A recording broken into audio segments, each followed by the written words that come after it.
다시 할게요. 여기서부터 다시 할게요. 자, 네, 안녕하세요. 베트남 집사주는 집누나입니다. 자, 오늘은 제가 이렇게 2020년을 좀 마감을 하면서 베트남 경제 그리고 베트남 부동산에 대해서 과연 2020년 현황이 어떤지 또 궁금해 하시는 분들이 많아서 오늘은 총 정리를 해보는 시간을 갖도록 하겠습니다. 자, 지금부터 제가 베트남의 2020년 경제 상황과 부동산 현 상황에 대해서 자세하게 소개를 해드릴게요. 자, 이제 첫 번째로 이게 베트남에서 지금 코로나 현재 상황이 어떤지 궁금해 하시는 분들 많으실 텐데요. 2020년 말 오늘 기준으로 설명을 드리면 코로나 확진자가 1,450명 정도 누적 총 확진자입니다.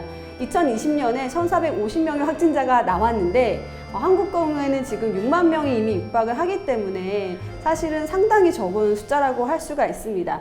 코로나로 인한 지금 사망률도 한 2.7% 정도로 상당히 낮고 완치율도 거의 90% 가까이 완치가 돼서 베트남이 코로나 전국을 가장 또 잘 방어한 동남아 국가 중에 하나다라는 이제 평가를 들을 정도로 베트남 내의 여파는 상당히 좀 적은 것으로 보여지네요. 자, 이렇게 이제 베트남 정부가 코로나를 잘 방어할 수 있었던 것은 우선 2020년 1월에 이제 베트남 정부가 코로나를 일찍이 이미 감지를 하고 바로 중국 항공을 차단을 했습니다. 정지를 시켰고요. 그게 2020년 이제 1월 31일이 되겠고 그 이후에 지금 한국과 베트남 간의 항공도 지금 3월부터는 모두 다 정지를 시켰고 외국에서 유입되는 모든 항공편에 대해서 다 폐쇄 조치를 취했습니다.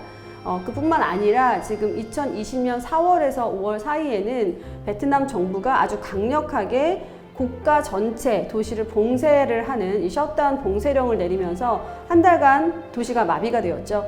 그런 강력한 조치들로 인해서 코로나가 확산되는 것을 빠르게 막을 수가 있었고요.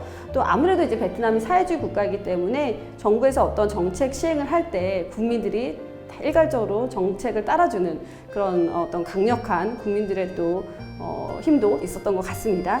이런 부분들이 다 종합이 되어서 한 번에 또 위기가 있었습니다. 2020년 7월에 이제 다낭발 확산이라 해서 2차 확산이 좀 빠르게 이루어졌었는데 이건 역시도 그 단기에 도시 전체를 또 봉쇄를 하는 조치를 취함으로써 확산을 막으면서 다시 또 안정세로 들어서면서 지금과 같은 조금 안정된 생활을 저희가 할 수가 있게 되었습니다. 베트남 같은 경우에는 현재 뭐 학교라든지 또 직장 생활도 다 정상적으로 이루어지고 있고 식당이나 모든 시설들 다 생활에 제약이 없을 정도로 그렇게 지금 좀 안정적인 생활을 좀 누리고 있습니다.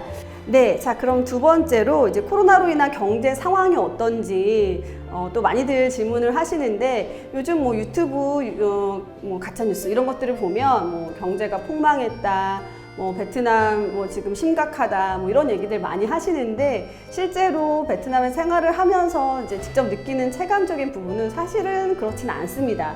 지금 여러 가지 이제 기사들과 지표들이 있는데요. 조금씩 살펴보면서 설명을 드릴게요. 우선은 베트남의 이제 경제 성장률 부분에 있어서 코로나로 인해서 물론 전 세계적으로 지금 플러스 성장을 하고 있는 나라 자체가 없죠. 워낙 이 팬데믹으로 인한 경제적 타격은 지금 어마무시합니다. 그럼에도 불구하고 지금 베트남이 한 2.9%대 성장으로 올해를 이제 마감을 하게 됐습니다. 상반기에는 3.5%까지도 성장을 했었고 지금 하반기에 수출이나 이런 부분이 좀 많이 감소를 하면서 이제 2.9%로 마감을 하게 되었는데 아까도 언급을 드린 것처럼 지금 전 세계적으로 사실 플러스 성장을 한 나라는 손에 꼽습니다, 올해. 그만큼 베트남 정부도 상당히 잘 방어를 하면서 경제 성장까지도 잘 이끌어 나갔다라고 생각이 들고요. 이런 경제 성장을 이룰 수 있었던 이제 여러 가지 지표 중에서는 중국 제조 공장들이 많이 문도 닫고 이제 운영 자체가 어려운 상황들이 발생을 하면서 베트남으로 제조 공장을 이전을 하고 생산을 이전을 하는 이런 부분들이 상당히 이 경제 성장에도 좀 도움이 되었던 부분이다라고 할 수가 있겠고요. 특히 이제 올해 외에 내년 같은 경우에는 점점 베트남으로 이전하는 공장들, 어떤 중국의 대처, 대안 공장으로 또는 포스트 코로나 이후 가장 많은 생산 제조를 이룰 수 있는 국가로서 베트남을 또 주목하고 있기 때문에 내년에는 더 많은 공장들의 이전, 제조의 이전이 있을 것으로 예상이 됩니다. 앞으로의 어떤 베트남의 경제 상황은 조금 호재들이 많고 더 발전될 수 있는 요인들이 많다라고 보여지고요. 이러한 어떤 제조 공장의 이전 위에 또 이제 주목을 해야 되는 부분은 베트남 정부에서 자체적으로 지금 진행하고 있는 여러 가지 교통, 도시, 인프라 부분입니다. 다리 건설이라든지 도로 건설 이런 것들은 지금 적극적으로 추진이 되고 있고요. 한 기사를 보면 지금 호치민의 가장 1군 중심 지역에 위치하고 있는 뚜띠 2교의 건설이 거의 지금 90% 이상 완료가 되었습니다. 코로나 상황임에도 불구하고 이런 지표들을 봤을 때는 역시 베트남 정부에서 이런 도시 인프라를 가속화를 시키면서 내수 경기 회복, 빠른 이런 내수 경기 회복과 인력을 창출하려는 노력들이 보여지고요. 또 세 번째 이 베트남 경제 현황 부분에 있어서는 특히 이제 외국인 투자자들이 이런 도시 인프라와 그다음에 이제 부동산 쪽에 이제 투자를 상당히 가속화하고 있고 많은 자본, 투자 자본들이 지금 들어오고 있다. 그런 것들이 내년에 본격적으로 사업을 추진하게 되면서 베트남 경제 성장의 어떤 원동력이 되지 않을까로 예상을 하고 있습니다. 베트남이 그동안 관광에 대한 의존도 상당히 높았었습니다. 코로나로 인한 관광 수입이 사실은 거의 제로에 가까운 상황이기 때문에 그런 부분으로 인해서 베트남 경제가 많이 무너졌다라고 우려하시는 분들이 사실 많습니다. 그런데 이제 이러한 외부로 인해 유입되는 관광 수입은 많이 줄었지만 내수 관광은 상당히 는 상태입니다. 또 베트남 정부에서도 사실 이 경제 회복을 위한 여러 가지 노력들 많이 하고 있습니다. 특히 그 중에 뭐 회사들을 위한 어떤 법인세 감면 또는 법인세 면제 이런 부분을 진행을 하고 있고 또 이제 대출 이자 감면, 이자 면제 이런 것들도 많이 추진을 하고 있습니다. 그리고 개인의 경우에 개인 대출에 대한 이자도 많이 이제 차감을 해준다든지 또 이제 새로 이제 분양을 하는 프로젝트들의 경우에는 뭐 3년 동안 이자를 면제를 해주면서 무이자로 뭐 70%까지 대출을 해준다라든지 이런 여러 가지 이제 노력들로 인해서 시장 경기 회복을 하기 위한 정부의 노력도 빛을 좀 발하기 시작을 해서 올해 하반기부터는 확실히 체감적으로도 경기가 많이 회복이 되고 있다라는 걸 좀 느낄 수가 있습니다. 자, 이제 세 번째로 그럼 베트남 부동산은 현재 어떠냐? 또 어쨌든 제가 이제 부동산을 운영하고 있는 전문가로서 많이들 질문해 주시고 저도 많이 받는 질문입니다. 부동산 시장 지금 폭망했다, 뭐 가격이 급감했다, 하락했다, 거품이 빠졌다, 뭐 여러 가지 말들이 많습니다만 실제 이제 거래를 하고 있는 상황에서 제가 팩트만 좀 객관적으로 설명을 드릴게요. 우선 첫 번째로 공급이 급감을 했습니다. 특히나 이 호치민의 경우에는 공급량이 월등히 줄면서 오히려 지금 2020년 3분기의 부분에 있어서는 공급의 줄무로 인해서 가격이 일부 소폭 상승하는 그런 추세도 나타났습니다. 고급 아파트 또 중저가 아파트 쪽으로 수요도 몰리고 공급도 줄면서 시장은 서서히 회복을 하고 있는 추세입니다. 코로나로 인한 어떤 가격 하락에 대해서 뭐 가격이 엄청 떨어졌고 뭐 금매 매물이 쏟아진다 이런 말씀도 많이 하시는데요. 실제로 가격의 하락폭은 평균적으로 외국인 매물의 경우에는 한 10에서 15% 정도, 그다음에 현지인 매물의 경우에는 20~30% 정도의 가격 하락이 있었습니다. 1, 2분기 때는 이런 가격 하락으로 인한 금매 거래도 좀 빠르게 이루어졌었는데요. 지금 3, 4분기로 넘어가면서부터는 금매물들이 서서히 매물이 줄어들면서 지금 거래도 많이 양이 좀 줄어든 상태입니다. 그렇지만 외국인 매수자들 중심으로 해서 지금 내년에 투자를 하겠다라는 이제 대기 수요자들도 서서히 발생을 하고 있는 이런 상황이 되겠습니다. 공급이 많이 줄면서 또 승인이 좀 지연이 되면서 신규 아파트들에 대한 분양이 거의 재개가 되질 못했는데요. 그 와중에 지금 분양을 했던 몇 개의 프로젝트들은 상당히 성황리에 분양이 완료가 됐습니다.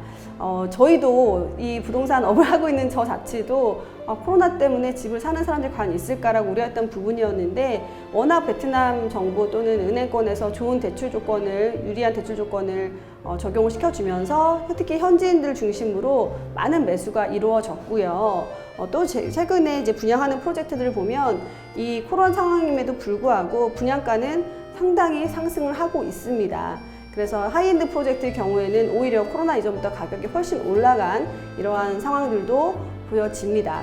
네, 이제 호치민 부동산에 또 관심 있으신 분들이 코로나 이후에는 그럼 어느 지역으로 좀 주목해서 봐야 되는지도 또 많이 제가 듣는 질문 중 하나인데요. 지금 베트남 정부에서 2군과 9군 투둑 이 세 군데 지역을 투둑시로 이제 아예 새로 명을 하면서 그쪽 지역에 투자 또 개발, 도시개발 집중을 하겠다라는 이제 최근에 발표도 있었습니다. 그래서 이 동부 지역에 대한 관심, 그다음에 정부의 어떤 그 개발에 대한 의지 이런 것들이 좀 여전히 강하다.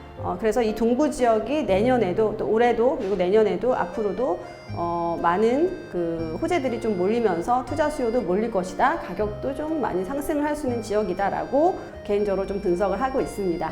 마지막으로 코로나로 인해서 베트남 부동산에 어떤 영향을 미칠 거고 또 내년에 부동산 시장은 어떨지 이 부분에 대해서 또 많이들 궁금해 하시는데요. 미리 투자를 하셨거나 앞으로 투자를 관심을 가지고 계신 분들께 아마 가장 중요한 질문이지 않을까 싶습니다. 우선 이 부분은 사실은 지금 코로나가 종식이 된 게 아니고 물론 백신도 개발이 됐다고 하고 곧 빠른 시일 내에 종식이 될 것이라고 기대를 하고 있지만 또 시장 상황이 어떻게 바뀔지는 알 수가 없기 때문에 어디까지나 이거는 좀 제 개인적인 의견이라는 부분을 좀 말씀을 드리겠고요. 지금 전 세계적으로 보면 가장 크게 투자에 있어서 주목을 하고 있는 것이 부동산 시장이거든요. 실제적으로 중국도 이 코로나 이후에 가격이 20% 이상 오히려 상승을 했고 중국 외에 많은 나라들, 한국도 많은 분들이 아시겠지만 부동산 가격이 크게 지금 상승을 한 상황이죠. 이런 여러 가지 정황 상황들을 고려하고 또 제로금리 시대에 많은 지금 유동자산들이 돈이 풀리면서 안전자산이라고 생각되는 부동산 쪽에 투자가 많이 몰릴 것이다 라고 예상을 합니다. 이런 부분들은 제가 실제적으로 많은 고객들을 상담을 해보면 비행기가 뜨면 뭐 바로 들어와서 집을 사겠다 이런 상담들을 상당히 많이 하고 있기 때문에 그런 수요들이 좀 몰릴 것으로 예상이 되고 있습니다. 네, 자 오늘은 이렇게 제가 조금 간단하게나마 2020년 베트남 코로나로 인한 경제 상황 그리고 부동산 시장 현황에 대해서 좀 실무자 입장에서 좀 팩트만 사실감 있게 전달을 해드렸습니다.